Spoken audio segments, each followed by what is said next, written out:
Craft Studio. I'm Marcia, and today I have my friend Connie here with me. Hi.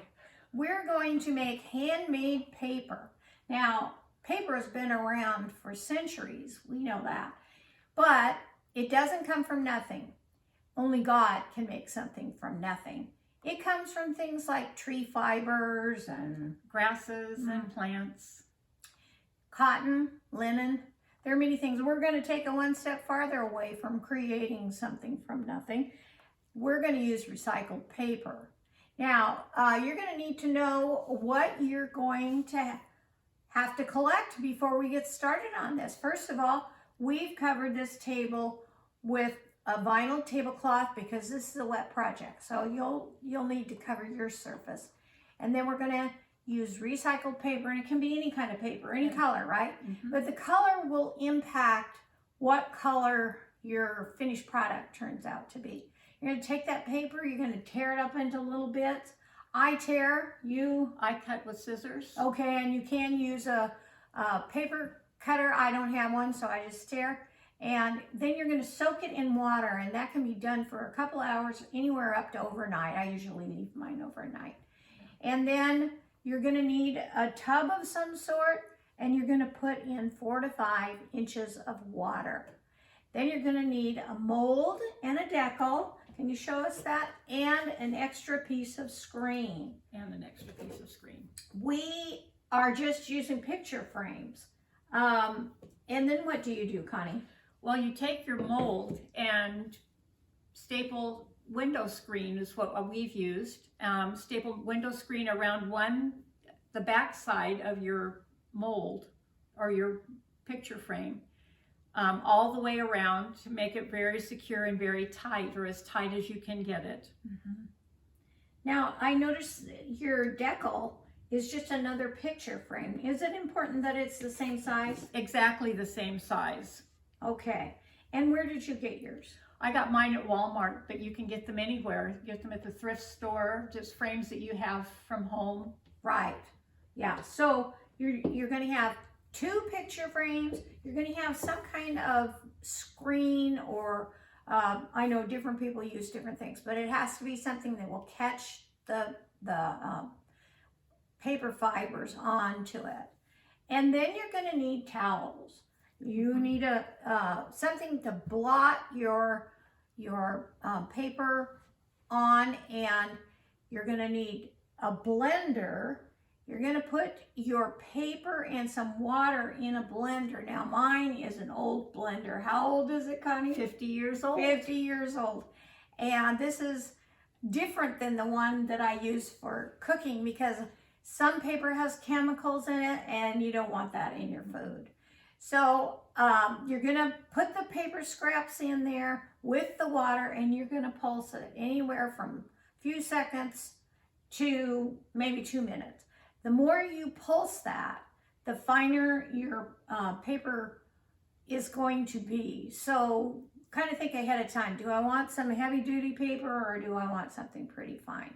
And then you're going to need some scraps of cloth. Where did we get this? Well, that's a sheet. So you can use an old sheet or fabric, any kind of fabric. Yeah. And then you're going to need a sponge. And you need that because that's what you're going to use to blot your paper as you make it. Now, Connie's going to show you how she makes paper, and I'm going to get ready to show you some samples of things that we've made with that finished paper. Well, we've already blended our paper and made pulp. So we're going to take, and I've already put some paper and pulp in my water, but I need more. We just have a handful.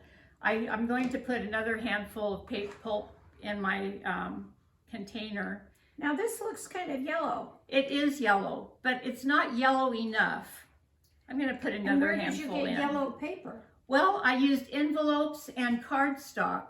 Okay. And I used yellow cardstock and yellow envelopes.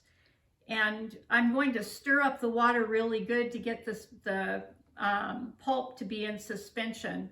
And it's not really very thick, so I'm going to put in some more. Okay. Because I the thicker the pulp is in the water, the more chance you have of having a thicker paper. And I like to have thick paper. Okay, now, so it looks to me like you could make more than one sheet of paper.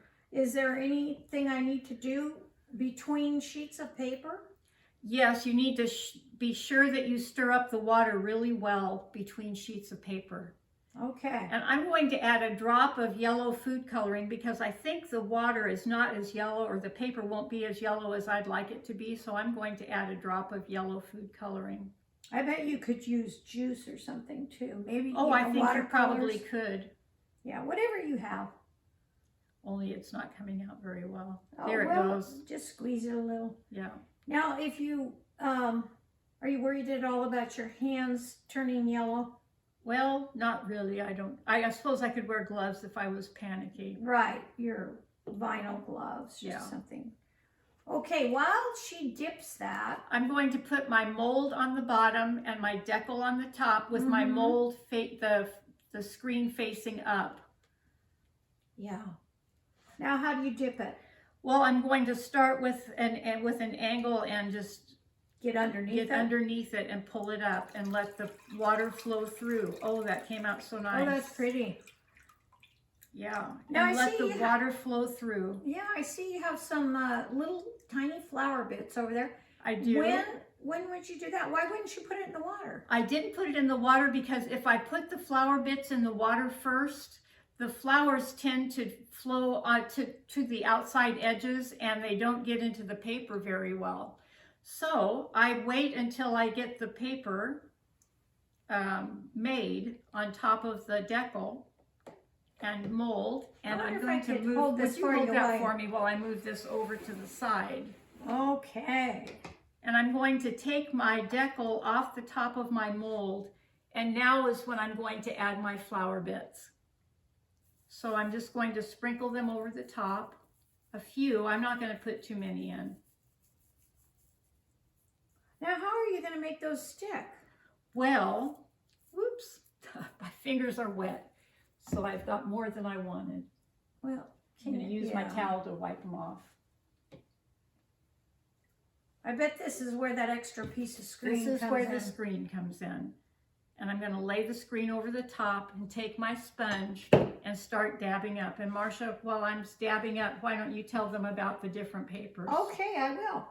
You know, you might wonder, well, what am I going to do with this paper once it's done? And there are several things you can do. This is a little kind of a imprint thing that I've had for years. And you just put a little paper on there and you push down and it imprints. This one has a starfish on it. And you can get many different types. This here, I made with this, which is actually to help you get the lid off of things when they're on too tight. I just made the paper, and then after it was done, I put this on top, the paper on top of there, and I just pressed down firmly, and it left a print on there. I hope you can see that. Now, here's another thing, and this is paper we made before that has the flowers in it. It actually was a piece of paper that it didn't come off the screen quite right, so I just tore the edges and it fit just perfectly on these card things that I got, and I glued it on there, and now I can write something on the inside. On the outside, I just used a stamper to say thinking of you. Now maybe you want to write directly on the paper. That's where the more fully pulsed paper is what you want, and you don't want to have too much pulse on the screen when you do it. That'll help you have very thin paper, and then you can write notes on it or whatever. I also wanted to make one that was very heavy because I want it for the cover. I've got two of these, and I want it for a cover of like a scrapbook or a photo album.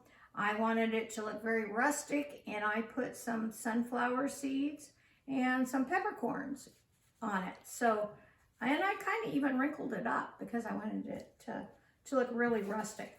Now, I want paper that is going to be lighter in color for the inside. And this one that I made would work, except it's too big. So this is where I would just take a pencil and go around the edge, and it kind of just makes enough of a dent that when I took it off, I could just tear along there and the edge still looked deckled, but now it's the right size for the album. Now, I wonder how you're coming along there, Connie. Well, I think I've got most of the water out, so I'm going to lay it onto the sheet and pull off. Oh, it didn't come off. So let's see. It looks like it's raising up though. So I'm going to try to pull it. Well, yeah, I think you can. We'll see if it will pull up off the...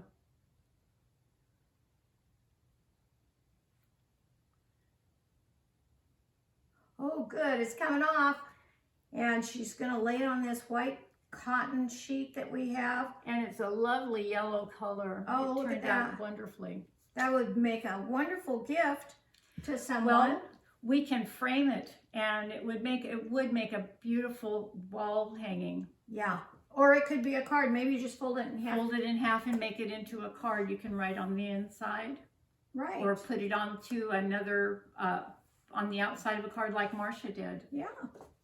Well, we hope that you have enjoyed seeing this, and we want to tell you that we're filming on Good Friday. This is the day that Christians worldwide remember that Jesus died on the cross for us, and we look forward to Easter Sunday when we celebrate that he's alive again. Jesus asked us one question: who do you say that I am? And our answer to that question determines our future. We hope that you enjoyed this and that you'll come back again. Remember, this is Marcia's Craft Studio, and you can see another video. Have a good weekend. Bye-bye. Bye.